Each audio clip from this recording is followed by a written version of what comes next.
बकिया video देखने से पहले वीडियो को लाइक करें, राहम टीवी चैनल को सब्सक्राइब करें और बेल आइकन पर क्लिक करें। शुक्रिया। अल्लाह तबारक व तआला ने आसमान और ज़मीन की इस कायनात में दो ही रिश्ते पैदा कर रखे हैं, दो के बाद तीसरा कोई रिश्ता नहीं है।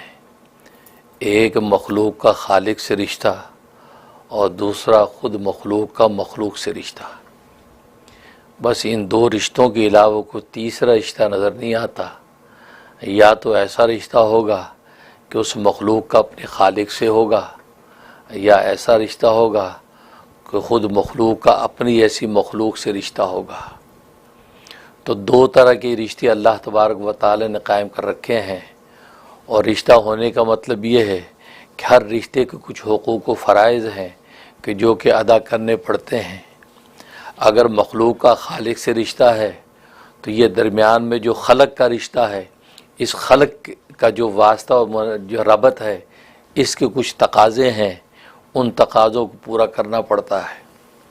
इसी तरीके से मखलूक का मखलूक से जो रिश्ता है, दरमियान में खलक का ये निस्बत और रबत है, इसके कुछ तकाज़े हैं, उन तकाज़ों को पूरा करना पड़ता है।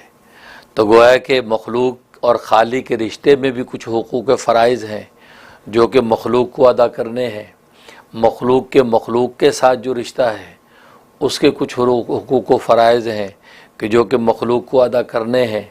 तो गोया कि ये दोनों हुकूक जब बराबर अदायगी के साथ चलते रहते हैं तो गोया कि तख्लीक़ कायनात और तख्लीक़ मखलूक़ात का मकसद पूरा हो जाता है। क्योंकि अल्लाह तबारक व तआला को मतलूब भी असल में इस खलक के रिश्ते से यही है कि मखलूक अपने खालिक के इस हक़ को अदा करती रहे और मखलूक अपने जैसी मखलूक के हक़ को अदा करती रहे।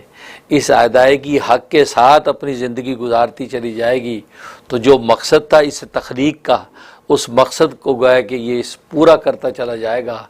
और अल्लाह तबारक व तआला को वो इरशाद कि वमा खलक़तुल जिन्न वल इंसा इल्ला लियअबुदून, कि मैंने जिन्नों और इंसानों की तख्लीक महज अपनी इबादत के लिए की है। और एक तफसीर के मुताबिक लियअबुदून लियारिफून, अपनी मार्फत के लिए की है। जब अल्लाह तबारक व तआला की मार्फत हासिल हो जाती है तो बंदे फिर इन दोनों तरह के हुकूक को आसानी के साथ अदा कर देते हैं। तो मालूम हुआ कि दो तरह के हुकूक हैं, एक तो मखलूक पर खालिक के हुकूक हैं और एक मखलूक पर ख़ुद अपनी जैसी मखलूक के हुकूक हैं। जो मखलूक पर खालिक के हुकूक हैं उनको हुकूकुल्लाह कहते हैं, और मखलूक पर ख़ुद मखलूक के जो हुकूक हैं उनको हुकूकुल इबाद कहते हैं। तो गोया कि दो तरह के हुकूक दुनिया के अंदर सामने आए। एक हुकूकुल्लाह हैं जो अल्लाह का हक़ है, दूसरे हुकूकुल इबाद हैं जो बंदों का हक़ है। तो गोया कि ये दो तरह के हुकूक अल्लाह तबारक व तआला ने कायम कर रखे हैं। जब हर मखलूक अपनी दूसरी मखलूक के हक़ को अदा करती रहेगी तो ऑटोमेटिकली फ़राइज़ अदा होते रहते हैं, फ़राइज़ की अदायगी पूरी होती रहती है। इसलिए कि दुनिया के अंदर भी आपने देखा होगा हुकूक की जंग होती है, राइट्स की जंग होती है। हम अपने राइट्स ले के रहेंगे, हम अपने हुकूक ले के रहेंगे, हुकूक मांगे नहीं जाते, हुकूक छीने जाते हैं। तो गोया कि ये नारे आप दुनिया के अंदर देखते हैं, सब हुकूक की बात करते हैं।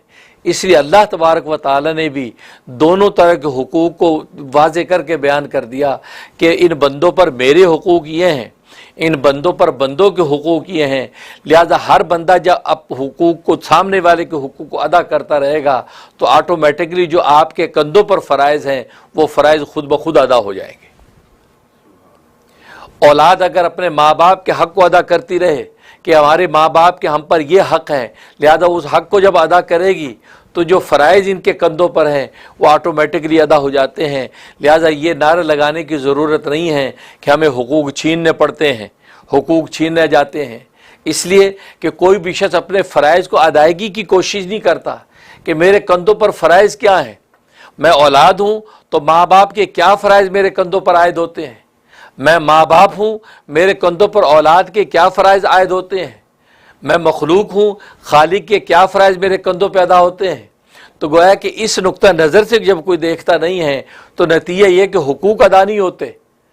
جب آپ اپنے فرائض کو ادا کرنا شروع کر دیتے ہیں تو سامنے والے کے حقوق آٹومیٹکلی ادا ہو جاتے ہیں۔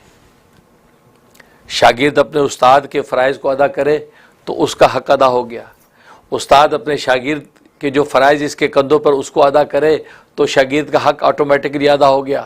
ماں باپ کے کندھوں پر اولاد کے جو فرائض ہیں ان کو وہ ادا کرے تو اولاد کا حق آٹومیٹکلی ادا ہو گیا۔